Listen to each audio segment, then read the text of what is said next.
Welcome back, everybody. This is Mike with Jealous Lawn Care here, and today we're going to go through my advanced lawn care program that I use on my own lawn personally. And this is a lawn care program that I've developed over the years and tweaked every single year.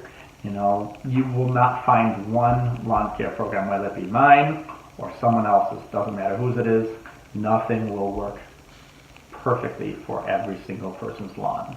And the obvious reasons being because of the fact that everybody has different lawns, different climates, different hot, different cold. Some people water, some people don't. Fertilize, don't fertilize. Everybody's got something different going on underneath the lawn itself, in the soil.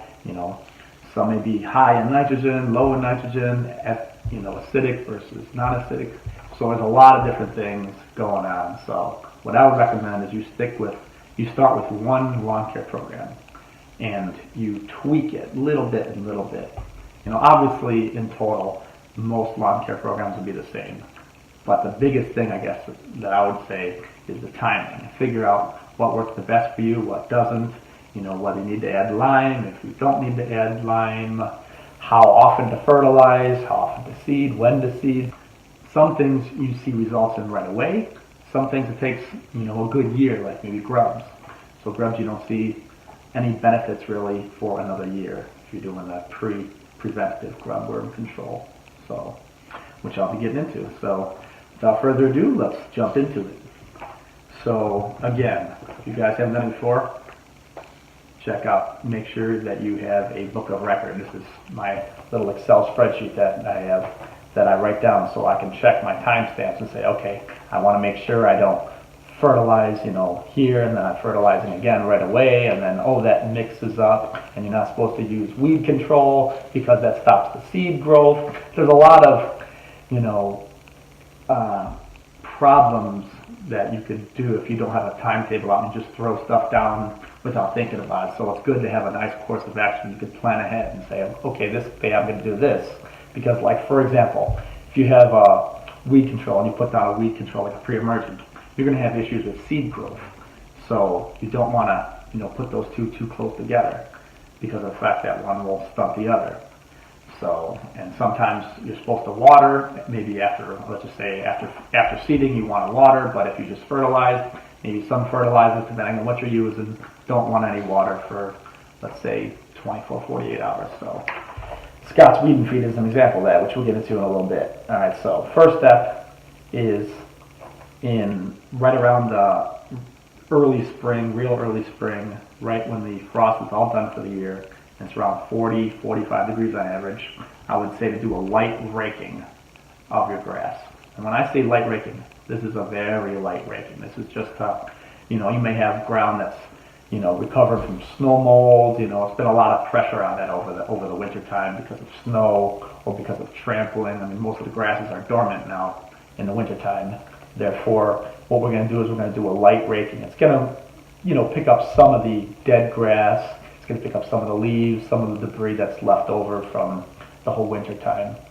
So that's what I recommend doing, is doing that light raking. Again, it's a very light raking.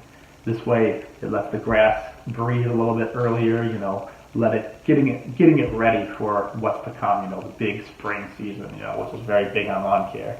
We're going to do a lot of fertilizing, a lot of weed control, stuff like that. All right, and make sure you definitely do not want to dethatch. You can dethatch if you want to dethatch. Some people are for it, some people are against it. Some people say, hey, I do core aeration, so you don't need to dethatch. Yeah, it's not a problem if you do that. You don't need to dethatch, but never a problem. I personally dethatch my front. I don't do the back. I manually dethatch my front every year in addition to core aeration. I'm sure you could say it's a pain. Yes, it's a pain, but it can't hurt in the way I see it. Especially if you're doing it in the fall time. There's not going to be a lot of heat that you need to protect the roots. So one of the reasons why people are against dethatching is because they want a layer of thatch in there for the grass, for the soil, I should say, to protect the soil so that, it basically helps keep in moisture and also keeps away heat from sun, so I wouldn't recommend dethatching before summer because yes, it's good to have that thatch layer in there. So that's why in the fall I'll do my core aeration, and then I'll also do a dethatch also. So I never heard of it hurting, to be honest. You may be wasting your time, but I like to do it. It's just kind of a good regimen. Also a nice good workout in the fall time. So I like to do that. I do my whole front. It does take a while, but in my opinion, it makes the grass look so much better because you're bringing out so much brown. And if you think about it, when you're doing it, you're pulling up so much brown leftovers, so dead grass. And a dethatch is not going to rip out your good grass, just pulling out that dead grass if you do it properly. So it pulls it out, and you're pulling out a lot of dead grass, more than I think there should be. And yes, we can get into the whole measurements and say, okay, how much is right? Is it this much? Is it this much? How much thatch should you have? And people are using the screwdriver method, and there's a whole bunch of different methods. So this is just what I'm doing.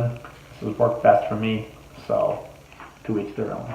All right. So next step number 2, would be to de-winterize your lawnmower. And I make sure this is done early as possible. So right around that time that you're raking, so right around the time before you start, I would say 2 weeks before you start thinking about cutting your lawn for the first time. And the reason being is because you want to be ahead of the game in case something happens. I talked about this in my basic video, but I'll mention it again quickly here, that it's important. Let's say you did not wait and you wanted to run the lawnmower today and you wanted to cut the grass, and you have an issue with your lawnmower, whether it's not starting, it's running rough, some kind of issue with it, usually the carburetor, but there can be other issues. That's usually the quickest and simplest, other than like air filter and spark plugs. So you want to make sure that you're always ahead of the game. You don't want to be late in the game, because if you're ahead of the game, and let's say you're not planning on cutting for another, let's say 2 weeks, those small engine places that are doing these repairs on lawnmowers, they get really packed up. They're full on orders. People are trying to do the same type of thing you are, but hey, you're starting your lawnmower process early, therefore you'll be able to get in and out much quicker. You're not going to have a week or 2 week waiting time just to get your lawnmower fixed or repaired. So that's why I recommend getting it ahead of the game, because there's nothing worse, in my opinion, than trying to get your lawnmower going or your snowblower, whatever you're trying to do. It seems like anything electronic, and to be honest, what pisses me off most is when something electronic is not working as the way it should. That just frustrates me so much. It's one of my pet peeves, I guess we'll say. So make sure you get ahead of the game and stay on top of that, all right? So do that before everybody else, and just to make sure that everything's running quick. So put a little bit of gas in there. After you de-winterize it, it's part of the de-winterizing process. You sharpen your blade, you check the air filter, make sure it's clean, you check the spark plug, all that good stuff that you need to do when de-winterizing. And then of course, last step would be to just put a little bit of gas in there just to make sure that you can start it up and it runs smoothly like you anticipate it should be, because you got a whole nice lawn season ahead of you. Then the next step is going to be one of the advanced steps. And this is one of the ones I have recommended. This is not something I do every year. I do this in certain years. Depends on what's going on with my lawn, if I've had any issues and I need to overseed. So basically, this third step is one of the advanced steps that I call it, and it's an optional step. This is overseeding. So, the problem with this overseeding in the spring, some like to do it in the spring, some like to do it in the fall. I like to do it in the fall. I do it every fall, regardless, no matter what's going on, just to make it the lawn as thick as possible. But the reason why it's tougher to do in the springtime, is because of the fact that you got to wait 5 weeks before you use any crabgrass pre-emergent. Because like I said before, you got to have that timing right. One contradict the other, they'll stunt each other's growth. So I shouldn't say growth, actually. I should say they stunt each other's benefits. So that's one thing I would recommend. But if you're not using a crabgrass pre-emergent, or you're doing it a little bit later, then okay, you can do an overseed. It's not going to hurt anything. You just might not get the same benefits. One of the good things about doing it in the springtime is that, hey, cheaper water bill. Again, I've talked about before, I'm in finance. Hey, if I can get free water in the springtime, that's a great thing. That's just gravy, we'll say. All right, step number 4. This is when I do Scotch weed and feed. And this is a pre-emergent fertilizer. So You can do 2 applications a year, keep 30 days between these. If you want to keep your timetables good, this is around springtime. So still early spring, but it's a little bit later than the last couple steps, obviously. So because of the product I use a Scott's weed and feed. It does a good job of keeping the weeds out, and it does a little bit of fertilizing also. So it's been work good for me. I mean, you can do, if you're doing your own weed program, that's fine. You do your own weeds and you want to spot spray or do something else, that's fine. And you fertilize separately. You just keep them in a different spreader, of course, because all spreader settings are different for different size pellets or pieces that come out. All right, you never ever want to mix 2 different products in the same spreader. That's just one of the basic principles of lawn care. Because you want everything to be coming out properly. You want the same spread, the same equal spread for all of your lawn. Okay, so on my bag with the Scott's weed and feed, I cut the grass 2 days before. This is what I use for most of my applications. Now, whether it be putting Milorganite down or putting grass seed down, basically I always cut the grass 2 days before, just so whatever I'm putting down gets immediately down in that root system as good as possible. You don't want to try and get product down and your grass is 5 or 6 inches tall, which of course it never should be. I'm just exaggerating. All right, and then because of the Scott's weed and feed that I use, again, everybody's different, check your bags, but they don't want any watering. So they don't want any water coming down for 24 to 48 hours. And I know that's hard in springtime, but just check your weather and do what you can. Then the next step number 5, would be mowing your lawn 1 to 2 settings lower than normal, just to pick up the dead grass or the leaves and to bag the clippings. And I know, I'm always against bagging the clippings. I'm very much always against it. But this time, it's just because I want a nice clean base, because we're going to be putting out a lot of material, and I want to make sure that there's no interference with, too much leaves, thatch, whatever you want to call it. I don't want a lot of disturbance. I want everything going right down as much as possible into the soil. All right, next step number 6, I like to do, again, it's on the advanced side. Every year I do Scott's crabgrass preventer. Now, some of you don't need it, to be honest. I mean, this is my advanced steps. Some of these are optional. You may not need to do it if you never had a problem with crabgrass, but maybe you never had crabgrass problems because you've used the prevention before. You use these pre-emergents. So it seems like some areas are prone to it. A couple of my neighbors, not my immediate neighbors, but a couple neighbors down, they have issues with crabgrass, and everybody's lawn seems to be different. So I like to put it down, once a year, maybe every other year, if you want to go on the more risky side. But this lawn care program, this advanced program, I'm basically doing, it's basically to prevent almost all problems in the lawn that can come up. And of course, there's always different weird things that could happen. Like last year, I had a problem with fungus in the backyard, and that's because we had so much hot, and then it was really, really hot in the summer, and then it got cold. And really, really hot again, so the lawn didn't know what to do. So it was kind of, usually in the summer, it doesn't really grow as much anymore. So basically, there's always going to be, dormancy issues, grass coming in and out of dormancy, gets confused, doesn't know what to do. So, there's going to be issues with fungus or mildew or whatever issues you're going to have. So, but this, like I said, this program will get rid of, I would say, 95% of your problems. And everybody's going to have, no matter what you do, everybody's going to have to spot spray weeds every now and then, a handful here and there, especially the ones that like to grow right next to the cracks or right next to the sidewalks or something.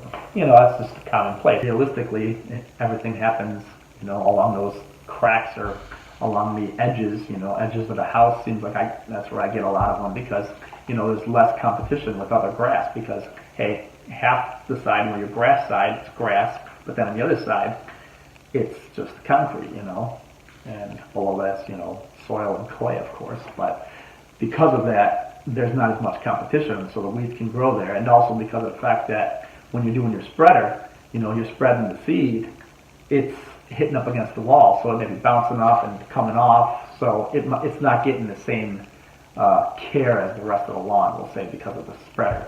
That's just common. I'm not sure of anything you can do with that, to be honest. So if you guys figure that out, let me know in the comments. All right, step number 7 I use. This is when I use Scott's fertilizer. I use this starter fertilizer, all right? Now I know nobody likes to use starter fertilizer because it's starter and they don't have a starter lawn. They've been doing it for years and they don't want to, be called a starter or a beginner or the easy route, which I got into in my last video. But it is very important that you use this because this does help the lawn. It gives it, nice nutrients that may not be in your normal fertilizer like Milorganite or something else, whatever you use in a ringer. So everything has different nutrients in it, and this is always a good base. This will help if you're doing any seeding, any sod. It's a real good base to put down. It'll help anything you're doing. So one more thing about the Scott starter fertilizer. This is when you want to apply it. You want to apply it 4 to 5 weeks after your last app. So of the fertilizer, like the Scott's weed and feed. So whenever you did that, take 4 to 5 weeks, then you want to apply the Scott's starter fertilizer, all right? And then step number 8. This is again an optional step. You can use it as needed. I had a problem with some of my trees, so I incorporated this into my regimen every year, and it's been helping a lot. So what I use is the Bayer's tree and shrub protection. So what this does is basically like a fertilizer, and it also protects it from bugs and stuff like that. So it's a great all-in-one product. One bottle, I think I wrote down here, one bottle is good for 4 to 5 pine trees of roughly normal thicknesses, we'll say. So that's pretty good. But unfortunately, this is a very expensive product. I want to say each bottle of these is like $45 on Amazon, but seems to be the leader in the market, and it's worked good for me, so I don't have any complaints about it, except for the price. Step number 9. Now, this is middle of May, and this is going to be one of the basic steps. This is when you're going to use your second round of Scott's weed and feed, all right? So this is again your pre-emergent and your fertilizer. Or if you use on different weed control, you can use Milorganite. For fertilizing side, you can use whatever you want, but this is just what I use. All right. Step number 10. This is when I use my Scott's fungus control. Again, you may have fungus issues, you may not. It might be ready to come out, and then it's going to emerge this year. You don't know. So again, this is a step you could take. Again, it will not hurt the lawn. It cannot hurt the lawn, all right?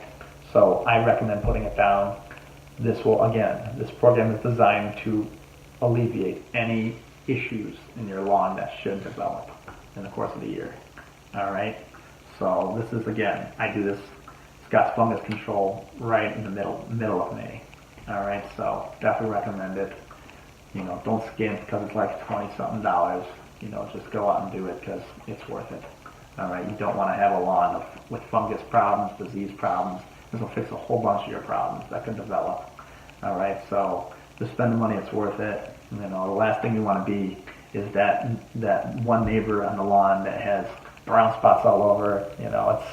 It's not a pretty picture. And then you're either going to be trying to rush and figure out, or if you have a lawn care company, maybe you've got TruGreen or something and they don't know what it is and they're trying to fix it and you're getting frustrated. It's the worst thing. Try and be proactive. Just like I said earlier about the mower maintenance, as far as de-winterizing, make sure you do it earlier. This is, again, you always want to do stuff early as you can, Make sure you get it before it comes out, because once it comes out, it's most likely going to be a more expensive process to fix it and to remedy the situation, and you may not have to repair or resod or reseed your grass, which then costs more time, more energy, more water, more money. So that's one of the reasons why I do it all ahead of time, because it saves in the long term. Kind of think of it in the long term, just like your 401k. You're putting in money now for the future development. All right. Next thing, step number 11. This is when I use Grubex. So Scott's got a good Grubex products. They want you to Grubex the entire lawn and then water it in deeply. All right. So again, if you're not using the Scott's brand, not a big deal. Just make sure you check your bag. This information I'm giving you is just for the Scott's brand. Grubex should be done right on Memorial Day every year, May 31st. Shouldn't be any question about that. So that's the best time of the year. And what this does, you will not see, if you have grub problems, a lot of times I see problems with grubs underneath my trees in the past. before I started using this product. Ever since then, I haven't seen any problems with grubs. So it seems like a lot of the problems with grubs happens around trees. It seems like the grubs are up in the trees, and then they drop down, they lay their eggs down in the ground underneath the soil, and then basically next year, all those babies, they are eating the roots of your good grass, all your grass underneath it. That's why if you see a lot of problems around underneath the trees, it seems like they are right around that tree, right in a big circle around it, and that's the reason for it. So if you don't have a lot of trees, maybe you don't have these problems, but you very well could be. Again, this is designed to alleviate any of your issues. Again, this is another probably $20-$25 product, but not too bad in the long run. Basically, this Grubex product is designed to make the grub worms that are already underneath the soil, that are currently eating your grass roots and making your brown grass all brown. What this product is designed to do is it's to make them think that they're already full. They eat this or whatever, and it makes them think that they're already full, and therefore they don't eat your grass roots anymore, and they just die under there because obviously they haven't eaten, so they just die. But supposedly their mind, again, I don't know how they're doing this, but makes them think that they're full. So that's what's built into this product. So normally what the grub worms will do, they'll come out, in the summertime, and then they'll go back up into those trees, and then they'll have more babies. The babies are under the soil, and the process starts all over. So again, we're killing next year's batch. So we're making sure that nothing else comes, for that next year. So step number 12 is when early summer, and this is when I will raise up my mower settings 1 to 2 notches above, what it was in the springtime. This is because you want to shade the grass, the root system, so you want to protect it from the heat. So great thing to do. Make sure, I like to cut my grass 3.5 inches in the summertime, as long as possible. For obviously there's some looks perspective involved. You don't want it too long. So step number 13. This is when I have as an optional step. This is when I do July 4th. A lot of people say, hey, there's no reason to use fertilizing in the summertime because of the heat. You got a lot of stress already. It's already on your lawn. But again, Milorganite that I use is a very slow release formula. It's not you're not gonna really have any issues in the grass, in my opinion. So this is Milorganite's what I use. I just do a normal Milorganite app. So nothing special. All right, and then step number 14. This is when every year, September, October, I do my core aeration. Core aeration is great. It breaks up the soil, lets all the good grass around it grow, fill up the empty spaces. So great thing to do, and especially if you combine that and do the overseeding also. Then, of course, the goal is for that new seed to fall in all those little holes, but realistically, most of it is not. But if it is, it's not going to hurt it. So it's a great thing.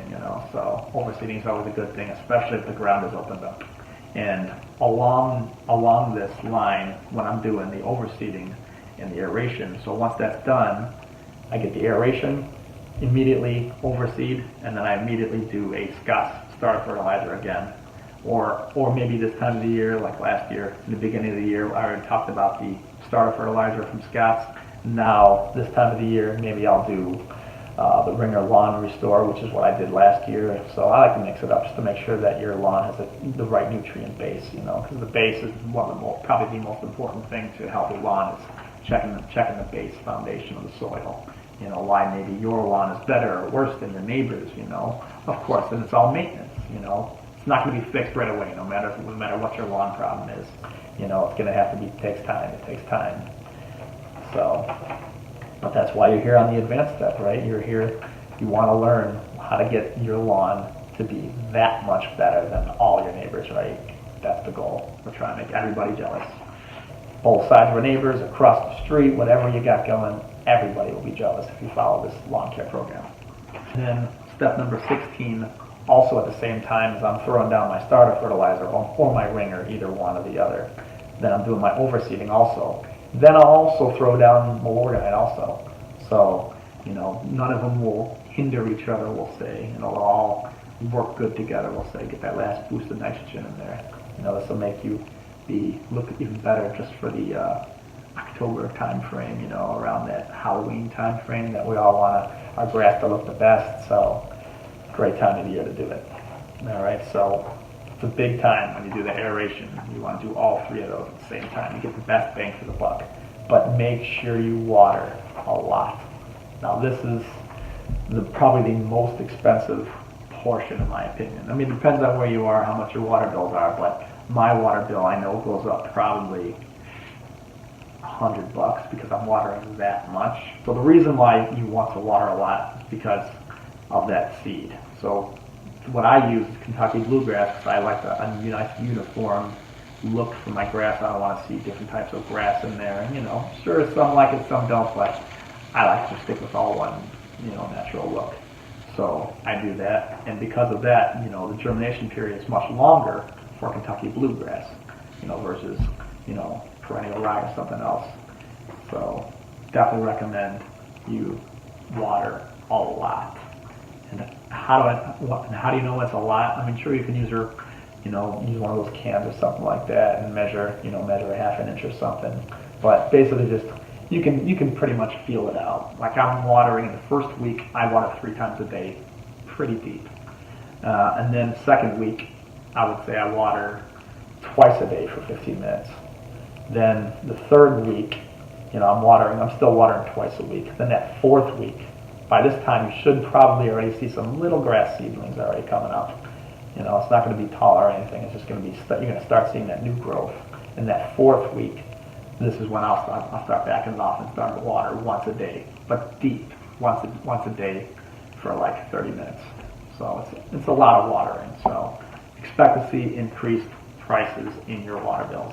And if you can't afford that, to be honest, you probably don't need to doing your overseeding. Otherwise, you're probably just wasting money. Now, the core aeration, that should be done regardless. That's going to help, tremendously no matter what you're doing. Overseed, just going to make it that much better. You're going to jump up a big step at that. Especially you're putting down the fertilizer, the starter fertilizer, you're putting all those things down in one. It's going to be great together. The best thing is when that ground is open up to put as much product as you can in there. Obviously there's an extreme. All right, step number 17. Nice easy step. This is about fall, right around that fall time, right around that you just did the aeration, and you want to mow your lawn 1 to 2 settings lower than you did in the summertime. I know, this is going to hurt the grass, meaning when I say grass, I mean stripes, just the look. The stripes won't look as good because stripes is one of the factors of stripes and making it look good and darker is because of the sunlight. And the sunlight's not going to have as much material to bounce off of, so that's just one of the factors. I know it's sad. All right, step number 18 is another one of those that's purely optional if you need it or not. So this is done again in the fall, late fall, and it's to treat next year's issues. So if you have problems with POA annua and those are causing an issue for you, realistically they're not going to be any issues. I've had issues in the past with it myself, but it's not really an issue with it. I wanted to kill it one year, I could kill it, but I never really had issues in the past. So, but this is the time that you would use it, and what you'd use is, I'm not sure how to pronounce it, so I'm just going to spell it for you. The product is called Dithiopyr. So it sounds like it would be called Dithiopyr. I don't know, I'm not a science guy, but that's the best product to use to get rid of POA annua. Alright, and then if you wanted to also, this would be, if you still have issues with crabgrass, you can use crabgrass pre-emergent here also, and that'll be for the next year also. Alright, and step number 19, again, fall, it's a nice free one. This is when I would do my raking. Now, everybody should do the raking, in my opinion. This will be great for the lawn, get up a little bit of the thatch that is left over, any bit leftover leaves that you still got on there that you haven't mowed up, and so you're already done mowing for the year. And this is when I personally would do my de-thatching. So after the grass has already been grown, from the overseeding and everything else, So the grass is not frozen. You want to make sure that you're not messing with frosted grass. There's still a little bit of growth. You know, you're already done mowing for the year. This is when I do my de-thatching, all right? And I get up a lot of leftover grass because, like I said, I don't do any bagging for the whole year, pretty much. So I never do any bagging for the year. I'm always a mulch kind of guy, and that's always worked best for me. Then step number 20. This is your last step. See, only 20 easy steps. See how simple it is, right? And of course, I'm joking about that, but 20 steps are a lot. But you know, a lot of these steps are steps maybe all done on the same day. Like you're throwing down more than one different product on the same day, so it's not too bad. It's just walking around your lawn with a spreader. Not too bad. And this is when you winterize your lawnmower. So winterizing a lawnmower, I've got a video on that. You know, if you got any questions, you know, it's basically just real high level, sharpen your blade.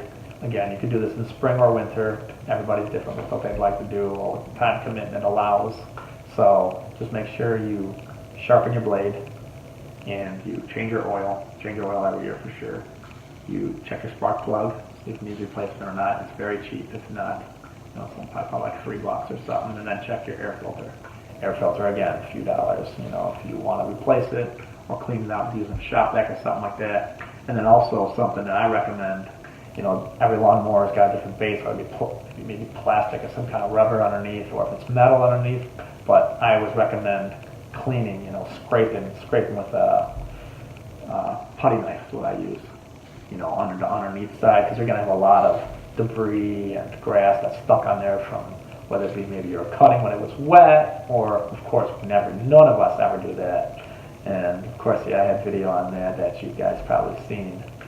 And yeah, stain the concrete, had to break out the power washer, which of course I don't really mind too much because I like the power washing, to be honest.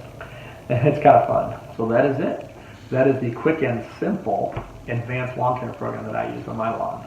So I hope you guys can give this a try, and hopefully it works great for you guys. And like I said before, don't be afraid to tweak little things. Like I said, start with the base, like whether it be this program or some other lawn care program, and then tweak things. Maybe you incorporate one person, you know, something that this other person does that maybe I didn't do, or vice versa. It doesn't really matter. Just make sure you tweak it a little bit to fit your lawn. That's the most important thing.